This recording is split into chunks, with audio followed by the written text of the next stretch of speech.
Students, अब हम देखते हैं। सबसे पहले मैंने आपको बताया क्या था अभी कि सरकार स्टार्टिंग के ईयर में सोचती है चलो जो हमारा फाइनेंशियल ईयर आने वाला है, आपको पता है फाइनेंशियल ईयर क्या होता है,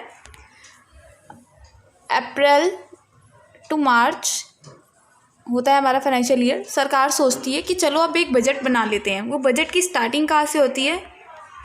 एनुअल फाइनेंशियल स्टेटमेंट से। एनुअल फाइनेंशियल स्टेटमेंट क्या है? सरकार ने लिख लिया कि इस साल हमें ये खर्चे करने हैं, हमारी ये इनकम होगी, और एक 10-15 पन्नों का 10 पेजों का उन्होंने डॉक्यूमेंट बना लिया। तो ये एक 10 पेजों का डॉक्यूमेंट होता है, इसमें सरकार के खर्चे और इनकम लिखी होती है। उसके अलावा क्या होता है, इसमें 3 पार्ट होते हैं। एक को कहते हैं consolidated fund, contingency fund and public account. ये 3 पार्ट होते हैं। इसमें आपकी बुक में सब लिखा है, अभी हम रिवाइज करेंगे बुक से ही। तो एनुअल फाइनेंशियल स्टेटमेंट क्या है? सरकार ने शुरुआत के जैसे साल शुरू हुआ, सोचा एक पन्ने पे लिख लेते हैं हमारे क्या क्या खर्चे होने वाले हैं, क्या क्या इनकम हमारे होने वाली है, और उसको 3 चीज़ों में डिवाइड कर दिया, कंसोलिडेटेड फंड, कंटिजेंसी फंड और पब्लिक अकाउंट। ठीक है, एनुअल फाइनेंशियल स्टेटमेंट हमारा ख़त्म हो गया। बस ये इतना ही है। ठीक है, आगे आते हैं। कंसोलिडेटेड फंड क्या होता है? अब कंसोलिडेटेड फंड, इसमें गवर्नमेंट के receipt and expenditure, again government क्या क्या खर्चे करेगी, उसके क्या क्या इनकम होंगी, वही लिखा होता है। इसको किसकी अप्रूवल की ज़रूरत होती है? पार्लियामेंट की। ध्यान रखेंगे आप, इन सबको पार्लियामेंट की ज़रूरत होती है, पार्लियामेंट के अप्रूव होने की ज़रूरत होती है, मतलब ये पार्लियामेंट में अप्रूव होते हैं। मैंने आपको सबसे पहले बताया एक 10 पेज का डॉक्यूमेंट बना दिया, उसके 3 पार्ट में। उस 3 पार्ट में से पहला पार्ट ये है consolidated fund.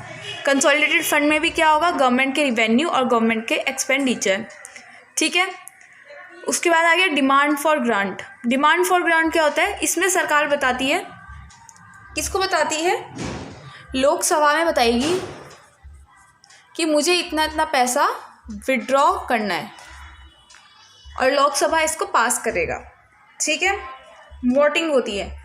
Demand for grant के लिए एक ग्रांट का वो डॉक्यूमेंट बना के दे देते हैं, हम ये ग्रांट्स देना चाहते हैं लोकसभा में।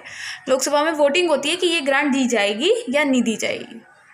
ठीक है, उसके बाद आता है एप्रोप्रिएशन बिल। हमने जो जिस चीज़ की वोटिंग कराई है उस बिल को पास भी तो कराना है, वो होता है एप्रोप्रिएशन बिल। इसमें क्या होता है, ये जो डिमांड हमारी पास हुई, वोटिंग हुई लोकसभा में मंजूर हो गया, फिर वो यहाँ आया किसकी अप्रूवल के लिए? अगेन पार्लियामेंट की अप्रूवल के लिए वो यहाँ पे आ जाता है कि हमें ये इसमें खर्चना है, अब आप दो। ठीक है, उसके बाद फाइनेंस बिल। हमारा फाइनेंस बिल क्या होता है? इसको हम मनी बिल भी कहते हैं। मैंने ये क्वेश्चन आपसे स्टार्टिंग में पूछा नहीं, लेकिन उन बच्चों को नहीं पता होगा जो ये वीडियो नहीं देखेंगे। जो टैक्स से रिलेटेड चेंज होते हैं, जो टैक्स स्ट्रक्चर में चेंज होते हैं, वो सारे फाइनेंस बिल में आते हैं। फाइनेंस बिल में बताती है कि हाँ इस साल हम टैक्स में ये चेंजेस लाने वाले हैं। तो ये फाइनेंस बिल को किसकी अप्रूवल की ज़रूरत होती है? अगेन पार्लियामेंट की। पार्लियामेंट इसे अप्रूव करती है, लोकसभा भी। लोकसभा में इंट्रोड्यूस होता है, वहाँ से पास होने के बाद पार्लियामेंट में जाता है और पार्लियामेंट इसे अप्रूव कर देती है, और राज्यसभा से भी रिकमेंडेशन हम इसमें ले लेते हैं। फिर आया हमारा कंटिजेंसी फंड। सबको पता है कंटिजेंसी का मतलब क्या होता है। कोई नेचुरल डिजास्टर आ गया तो उस समय हमें चाहिए होता है कंटिजेंसी फंड। ये एक 5 करोड़ का फंड होता है। यही वो फंड है जिसमें हमें पार्लियामेंट प्लस प्रेसिडेंट की अप्रूवल की ज़रूरत पड़ती है। ये क्वेश्चन पूछा था मैंने आपसे। फिर लास्ट है हमारा पब्लिक अकाउंट। पब्लिक अकाउंट क्या होता है?